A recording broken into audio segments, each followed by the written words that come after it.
Assalamualaikum warahmatullahi wabarakatuh. Alhamdulillah wassalatu wassalamu ala Rasulillah, amma ba'd. Salah satu pertanyaan yang sering kali muncul adalah mengapa harus tahsin surat Al-Fatihah? Ya.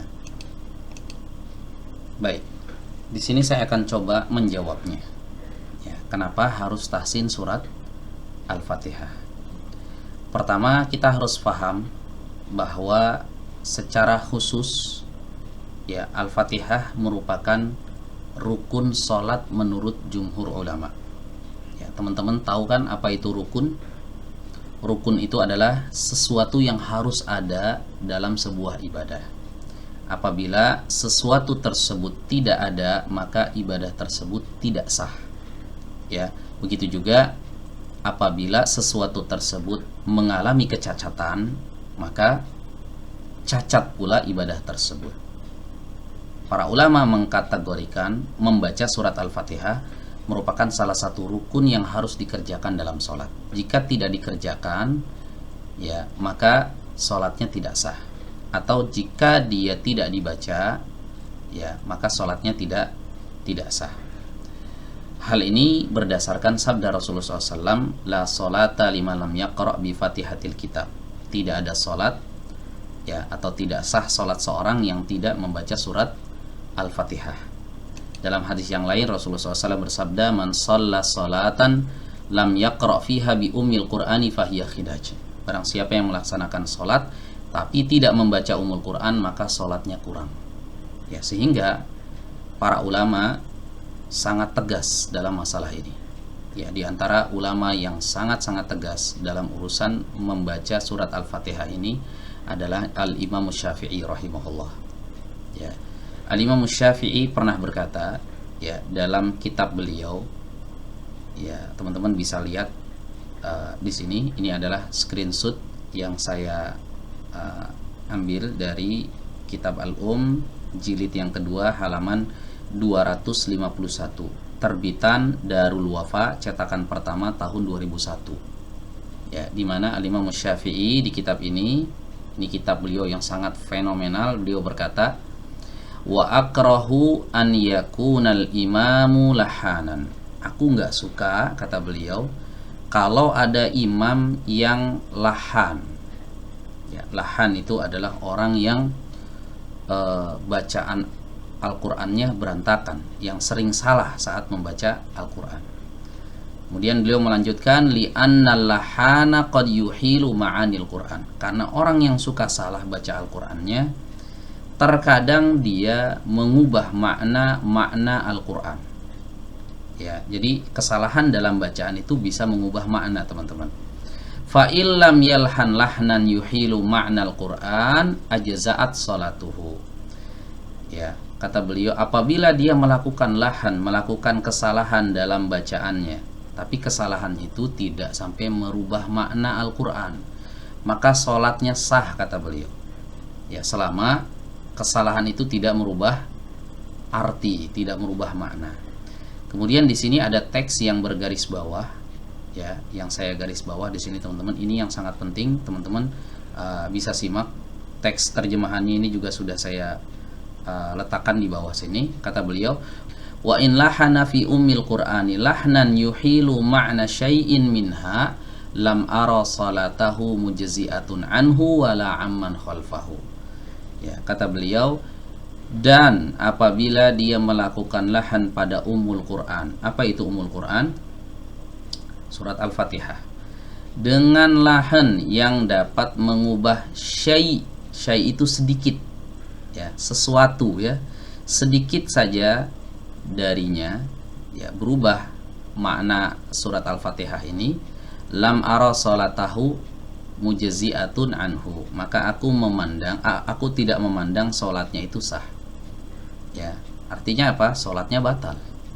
Wala amman khalfahu, dan tidak pula orang-orang yang salat di belakangnya, ini para makmum. Ya, berarti imamnya batal, makmumnya juga batal. Masya Allah. Ya, ini kata siapa? Kata Al-Imam Syafi'i rahimahullahu ta'ala. Jadi kalau ada orang baca Al-Quran, ya, baca surat Al-Fatihahnya salah dan kesalahannya ini bisa berkonsekuensi merubah makna, sholat dia batal, sholat orang yang di belakangnya juga batal. Ya, jadi beliau sangat tegas dalam hal ini.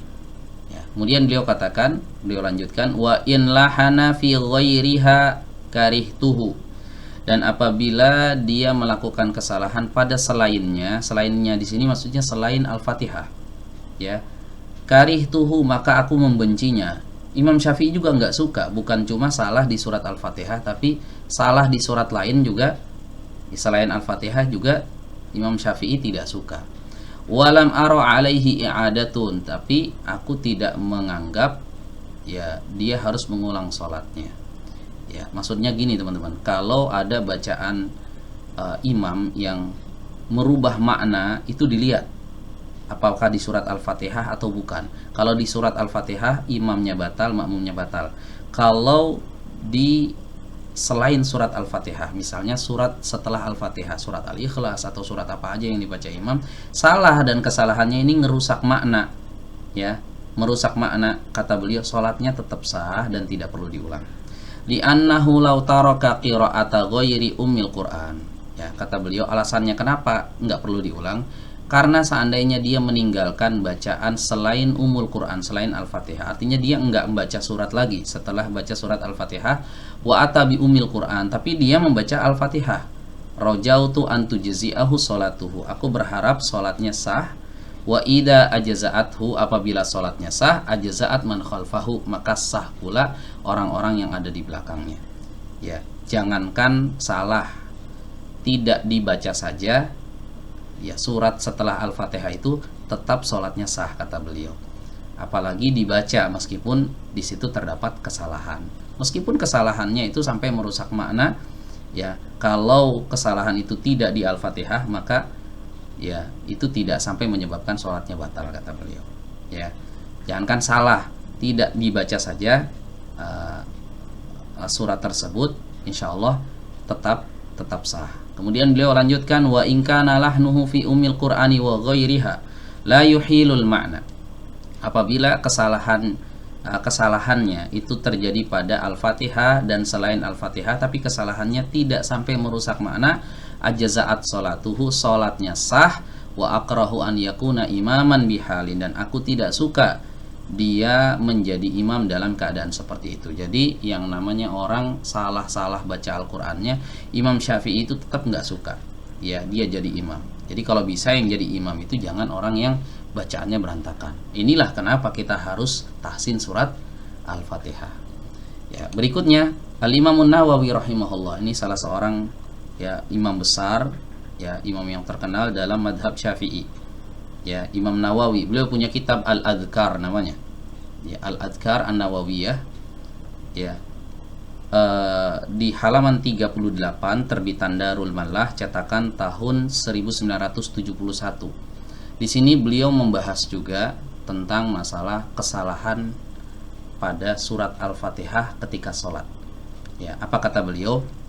Faslun, pasal, fa in lahana fil fatihati lahnan yukhillul ma'na batalat sholatuhu. Jika dia melakukan lahan pada surat Al-Fatihah dengan lahan yang mencacati maknanya, maka sholatnya batal. Ini kata siapa? Imam Nawawi rahimahullah. Ya, wa illam yukhillal ma'na sahhat qira'atuhu. Ya, kalau nggak sampai ngerusak makna, maka sah bacaannya.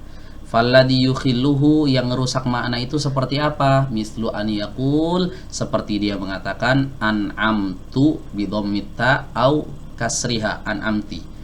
Ya, jadi seperti seorang membaca siratal ladzina an'amtu alaihim atau an'amti alaihim. Ini merusak makna dan batal sholatnya. Ya. Au yaqulu, atau dia berkata iyyaki na'budu bikasril kaf. Ya, dengan mengkasrokan huruf kaf. Harusnya iyyaka na'budu dibaca iyyaki na'budu, batal sholatnya karena merusak makna. Walladzi la yukhillu, dan yang tidak merusak, contohnya mislu an yaqul, seperti dia mengatakan Rabbul alamin bidhammil ba, dengan mendomahkan huruf ba, au fathiha, atau memfathahkannya.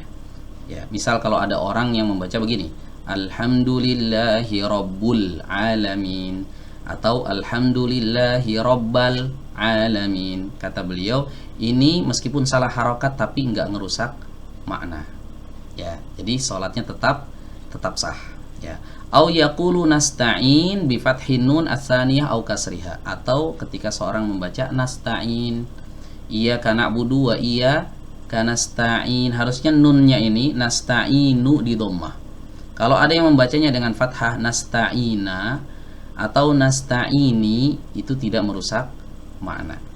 Ya, dari mana kita tahu ini merusak makna atau tidak merusak makna? Belajar bahasa Arab, teman-teman. Ya, belajar bahasa Arab. Kalau kita nggak belajar bahasa Arab, ya kita nggak tahu ini salahnya fatal atau enggak, ini merusak makna atau enggak. Ya, walau qala, dan beliau melanjutkan, dan jika dia mengucapkan waladhdallin, ya, bidha, huruf dotnya diganti dengan huruf dha, batalat salatuhu, batal salatnya. Masya Allah. Ya, ghairil maghdubi alaihim waladhdallin, pakai huruf dha. Harusnya pakai huruf dhad, dibaca pakai huruf dha, batalat salatuhu, batal salatnya, kata beliau. Ala arjahir wajhaini, menurut wajih atau pendapat yang lebih rajih. Jadi di sini memang ada khilaf ya di kalangan para ulama, tapi pendapat yang dirajihkan oleh Al-Imam Nawawi di sini, siapa yang mengganti dhad dengan huruf dha maka batal salatnya. Ya, illa an ya'jiza 'anid dhad ba'da ta'allumi fayu'dzar. Nah, ini penting nih teman-teman. Kata beliau, kecuali dia nggak bisa mengucapkan huruf dhad setelah dia belajar, maka dia mendapatkan udzur. Ya, kata beliau di sini, siapa yang mendapatkan udzur?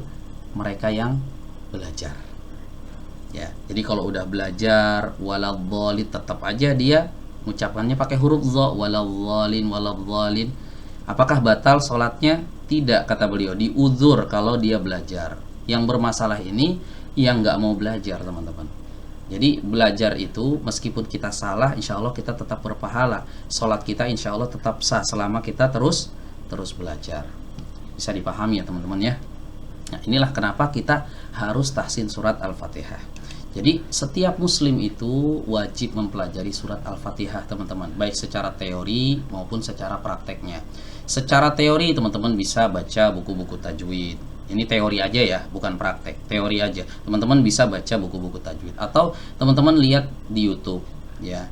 Untuk surat Al-Fatihah, alhamdulillah di channel ini sudah kami upload pembahasan tahsin surat Al-Fatihah lengkap dari awal sampai akhirnya. Kami sudah bahas ayat per ayat, dari ayat 1 sampai ayat terakhir. Ya, di situ kami bahas secara detail dari mulai makharijul huruf, sifatnya, kemudian ahkam tajwidnya, sampai kesalahan-kesalahan yang banyak terjadi ya ketika seorang membaca surat Al-Fatihah. Ini dari sisi teori. Jadi kalau dari sisi teori teman-teman bisa cari ya teman-teman ya. Bisa belajar melalui YouTube, bisa belajar melalui buku, lebih bagus lagi dengan guru ya. Dan juga praktek. Nah, kalau praktek ini nggak bisa kita belajar otodidak. Nggak bisa praktek itu lewat buku, lewat YouTube, nggak bisa. Ya, harus datang ke guru untuk dicek. Ya, kalau kita belajar lewat buku, kita salah, bukunya bisa ngoreksi nggak? Nggak bisa. Ketika kita belajar lewat YouTube terus kita praktekkan, salah kita, YouTube-nya bisa ngoreksi nggak? Nggak bisa, harus datang ke guru. Ya, harus datang ke guru kalau dari sisi praktek, mau tidak mau. Ya. Jadi Al-Fatihah ini harus dikuasai teori maupun prakteknya, teman-teman. Ya. Nah, yang jadi pertanyaan adalah apakah bacaan surat Al-Fatihah Anda sudah pernah diperdengarkan kepada seorang guru untuk dikoreksi kesalahannya ataukah belum? Ya, kalau belum pernah, segera datangi guru Anda. Ya, datang minta dikoreksi bacaannya. Anda baca ya surat Al-Fatihah di depannya, Ustadz tolong dikoreksi bacaan saya, apakah ada kesalahannya? Kalau ada, tanya kesalahannya fatal atau ringan. Jadi kalau kita tahu kita salahnya di mana, kita mudah untuk memperbaikinya, teman-teman. Itu fungsinya ketika kita belajar dengan guru. Ya, tentunya kita harus belajar dengan guru yang juga mumpuni ya, teman-teman ya. Guru yang sudah kompeten dalam hal ini. Ya. Jadi mesti datang ke guru, mau tidak mau. Kalau nggak ada guru di tempat kami bagaimana, Ustaz? Ya, baik. Di sini saya ingin berikan kabar gembira buat teman-teman. Ya. Kabar gembira buat teman-teman yang ingin belajar surat Al-Fatihah, ingin memperbaiki surat Al-Fatihahnya. Kami telah membuka kelas bimbingan perbaikan bacaan surat Al-Fatihah dan juga 3 surat terakhir dari Al-Quran, yaitu surat Al-Ikhlas, surat Al-Falaq, dan juga surat An-Nas. Kelas ini insya Allah akan dilaksanakan secara intensif selama 7 kali pertemuan via Google Meet. Jadi live langsung ya teman-teman ya. Jadi di sini teman-teman baca, saya bisa mengoreksi ya. Dengan durasi kurang lebih 2 jam setiap pertemuannya. Masya Allah. Ini kita ingin memang membahas secara detail teman-teman. 7 kali pertemuan, ini mu'zomnya fokus ke surat Al-Fatihah. Ya, 7 kali pertemuan, satu pertemuannya itu 2 jam. Jadi kalau di total itu 2 jam dikali 7, itu sama dengan 14 jam fokus membahas surat Al-Fatihah. Kenapa sedetail ini? Karena memang kita akan bahas ya secara detail dari mulai makharijul hurufnya, kemudian sifatul hurufnya, kemudian ahkam tajwidnya, kemudian tafkhim tarkiknya, tebal tipisnya, kemudian itmam harokatnya, kemudian apakah di sana nanti ada isba ya, ataukah tamtid atau idkhal ya, ataukah ikhtilas, itu nanti akan kita bahas secara mendetail ya. Insyaallah kita akan bahas selama 7 kali pertemuan dengan durasi setiap pertemuannya itu kurang lebih sekitar 2 jam ya. Baik, apa sih fasilitas yang didapatkan kalau teman-teman mendaftar kelas ini? Yang pertama, teman-teman insya Allah akan mendapatkan ilmu yang bermanfaat. Kemudian yang kedua, grup WhatsApp diskusi terpisah insya Allah antara ikhwan dan akhwat. Jadi insya Allah diskusinya lebih nyaman. Kemudian yang ketiga adalah waktu belajar dipisah antara ikhwan dan akhwat ya, tidak digabung. Kemudian yang keempat, praktek dan koreksi bacaan surat Al-Fatihah dan 3 surat terakhir dari Al-Quran secara mendetail selama 7 hari ya, dengan durasi tadi ya teman-teman ya, 2 jam setiap pertemuannya.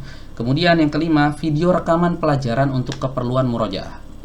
Jadi buat teman-teman yang ingin murojaah ya, tenang aja, setiap pertemuan kita rekam ya, setiap pertemuan kita rekam dan rekamannya itu akan dibagikan ke teman-teman semuanya dan insya Allah bisa diakses kapanpun meskipun kelas ini sudah selesai. Baik, kemudian yang keenam, teman-teman juga akan mendapatkan modul pembelajaran berupa e-book setebal 400 halaman yang membahas secara detail seluruh makhraj, sifat dan ahkam tajwid terkait dengan surat Al-Fatihah disertai dengan gambar ilustrasi full color untuk membantu para peserta agar dapat memahami materi yang disampaikan. Ya, jadi di sini kami sediakan e-book ya. Jumlah halamannya sekitar 400 halaman, kalau nggak salah sekitar 409 halaman. Ya. Lebih dari 400 halaman. Ini membahas apa? Membahas semua makhraj, sifat, ahkam tajwid secara mendetail terkait surat Al-Fatihah. Ya. Kalau teman-teman mau lihat penampakan e-booknya, sebentar teman-teman, saya tampilkan. Nah, ini teman-teman ya. Nah, ini teman-teman ya. Nah, ini e-booknya. Teman-teman lihat di sini di page 128/409. Jadi 409 halaman. Ya, ini kita bahas ya. Tuh. Ya, dari mulai alhamdulillahirabbil alamin, dari mulai makhrajnya ya. Makhrajnya apa saja, sifatnya apa saja. Oke, kemudian kesalahan yang sering terjadi itu apa saja. Ini per huruf kita teman-teman kita bahas ya. Dan kita akan praktekkan. Per huruf ini akan kita praktekkan. Bahkan di sini lahan jali yang sering terjadi ya, disertakan sumber juga di sini. Ini akan dibahas teman-teman. Ya. Secara mendetail dari ayat pertama sampai ayat terakhir. Ya, kita bahas insya Allah 1 pekan selesai 409 halaman. Ya, kita bahas secara mendetail ya. Baik, berikutnya adalah teman-teman juga insya Allah akan mendapatkan e-sertifikat. Di semua peserta yang ikut kelas ini akan dapat sertifikat insya Allah. Kemudian yang ke-8, insya Allah akan mendapatkan ijazah sanad surat Al-Fatihah yang bersambung hingga Rasulullah SAW bagi peserta yang berhak. Ya, jadi ijazah ini hanya untuk peserta yang berhak saja. Nanti akan kita bahas ya apa saja syarat untuk mendapatkan sanad surat Al-Fatihah. Baik, untuk menjaga kondusivitas dalam belajar, maka kelas ini dibuka hanya untuk 10 peserta saja. Nah, Masya Allah. Jadi kita batasi nih teman-teman. Saya nggak mau kelasnya ini terlalu ramai ya, sehingga nanti ada peserta yang nggak kebagian praktek ya. Jadi supaya fokus dan kondusif ya, saya khususkan untuk kelas ini dibuka hanya untuk 10 orang saja ya. 10 orang saja yang benar-benar serius ingin memperbaiki bacaan surat Al-Fatihahnya, silakan mendaftar di kelas ini. Baik, kemudian di sini ada testimoni ya peserta yang sudah mengikuti kelas ini di angkatan sebelumnya ya. Jadi meskipun 1 pekan ya, tapi Masya Allah sangat bermanfaat banget buat kami dan seterusnya. Teman-teman bisa baca sendiri ya. Ya, ini testimoninya ya. Ini setelah kita melaksanakan pembelajaran selama 1 pekan, mereka semuanya memberikan testimoni jujur ya, secara tulus ya, bagaimana perasaan mereka setelah selesai belajar di kelas ini. Ya, teman-teman bisa baca sendiri ya.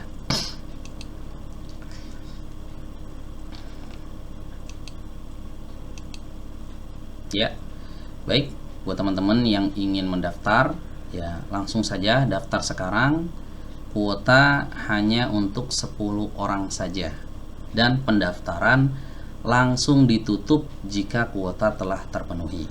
Nah, bagaimana cara daftarnya? Langsung cek kolom deskripsi ya, di sana ada link pendaftarannya, teman-teman bisa klik ya, dan insya Allah teman-teman langsung diarahkan ke formulir pendaftaran. Baik, mungkin sampai di sini pembahasan kita pada kesempatan kali ini. Saya tunggu teman-teman semuanya di kelas. Semoga Allah Subhanahu wa taala berikan kepada kita kemudahan untuk mempelajari Al-Qur'anul Karim. Amin ya rabbal alamin. Demikian yang bisa saya sampaikan. Kurang lebihnya mohon maaf. Akhirul kalam. Wassalamualaikum warahmatullahi wabarakatuh.